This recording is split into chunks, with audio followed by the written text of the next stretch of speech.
the big news today is Josh Maja coming in on loan. What can you tell us about him, and how pleased are you to have that one over the line? Well, we know Josh very well as a person. He was with us. He was in our academy, and everybody thinks he's a tremendous person. But really importantly for us in this fight, Josh is an excellent striker. He's made great progress since he was with us.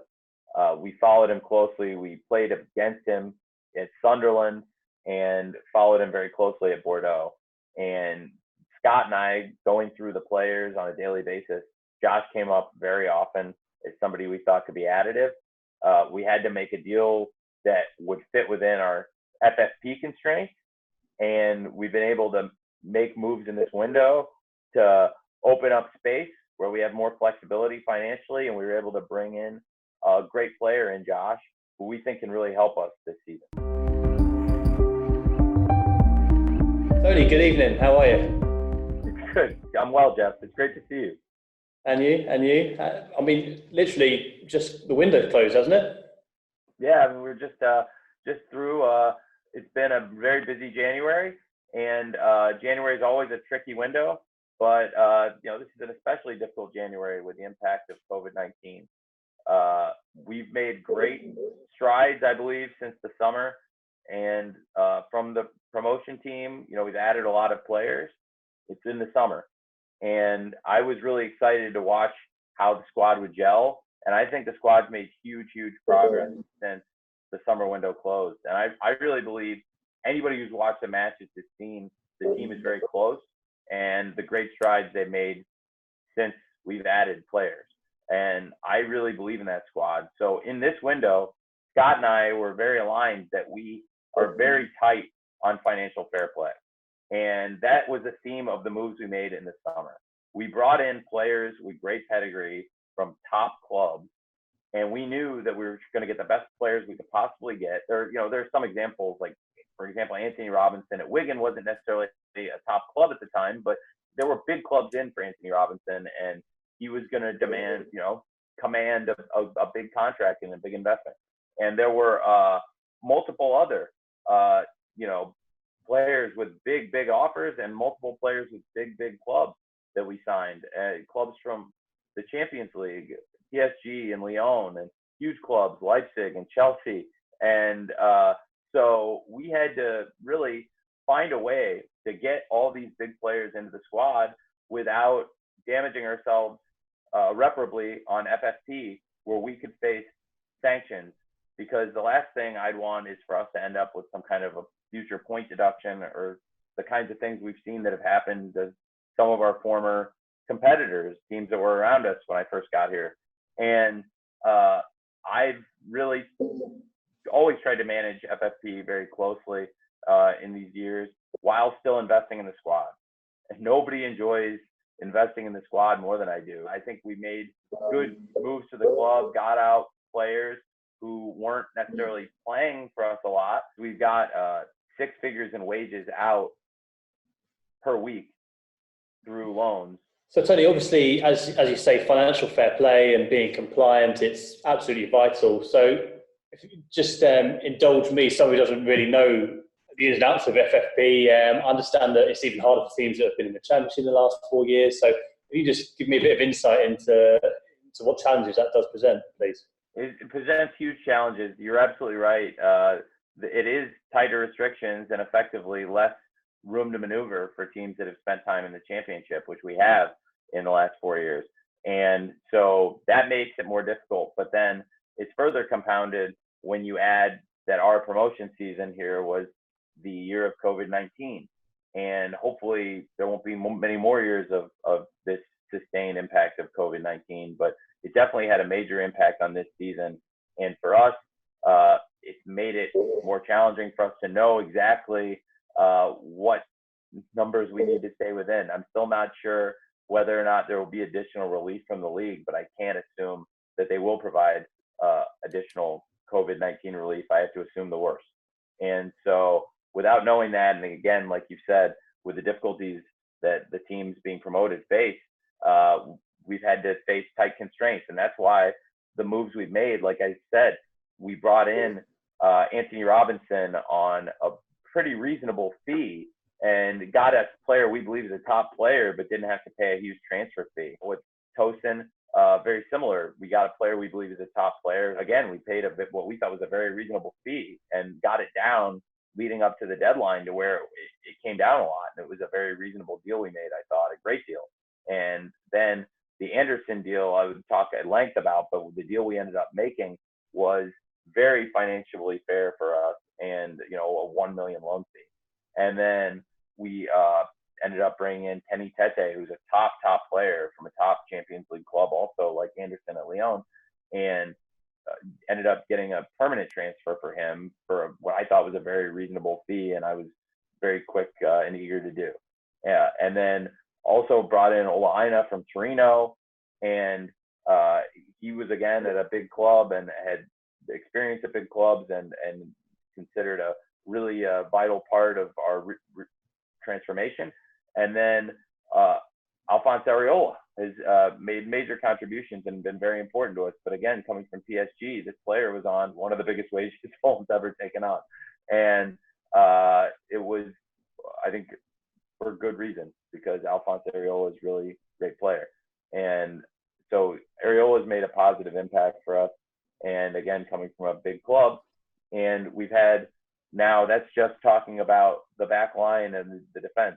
Tony, when we catch up, you often talk about how important you think the business done in the summer of 2019 was. For example, TC and Mitro committing their futures to the club. Is that fair to say? Yeah, it's very fair to say. It was a really hard day, the last game of the 2018-19 campaign. It was a difficult season, and I know I made a lot of mistakes. And I wish I had done things differently to keep the team strong and in the Premier League. But I do think we did make moves that strengthened us in the prior summer. And I think adding Mitro and Joe Bryan to the team in 2018 was very important. And then in 2019, trying to keep our key players, I mean, for lack of a better term, it's a business, our assets, but they're people, and this is a human thing. And trying to keep our squad together as much as possible is really important. And I remember after Newcastle talking to TC, and we'd agreed he was going to stay with the club and fight and get us back up, which he was a huge part of this promotion. And I talked with Mitro and his family after the match, and we spent a lot of time talking. And I had agreed I wanted to do a new contract and keep Mitro at Fulham as long as possible. And he had said he would stay with us and help us get promoted, and he wanted to be at Fulham, and he's been such a huge part of our team. And I believe that he still has such a huge part to play, that he can still help lead us to keeping this team in the Premier League, hopefully for a very long time. So, Tony, we've seen in recent windows that sometimes quite a lot of business is done towards the end of the transfer window, which people often question. If you could just give some insight as to why that is the case sometimes.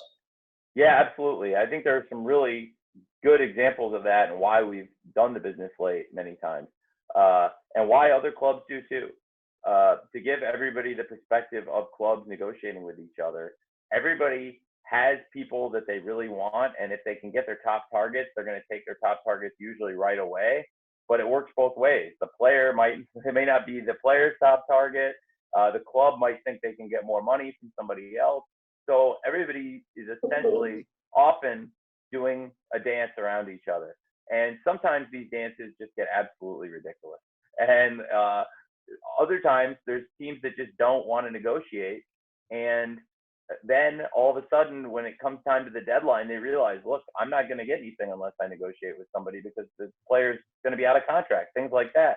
So there are really good examples of why business is done at the deadline. I can give a lot of examples of deals we made at the deadline and why they were made at the deadline, or why we didn't do a deal sooner. I'll go back to when Mitro first came in on loan. And Mitro was originally due to go to Anderlecht, and I've told this story before, but we had other people that we were going to bring in if Mitro didn't come, but we never knew Mitro would actually be available until like a couple hours before. I mean, we're like right on the anniversary here, I think, of when that deal got done, and at the close of the January window, and it was done with minutes to spare. But it was definitely the best player we could get, and that's why sometimes you wait. And the flip side is often true. The club will wait for big money.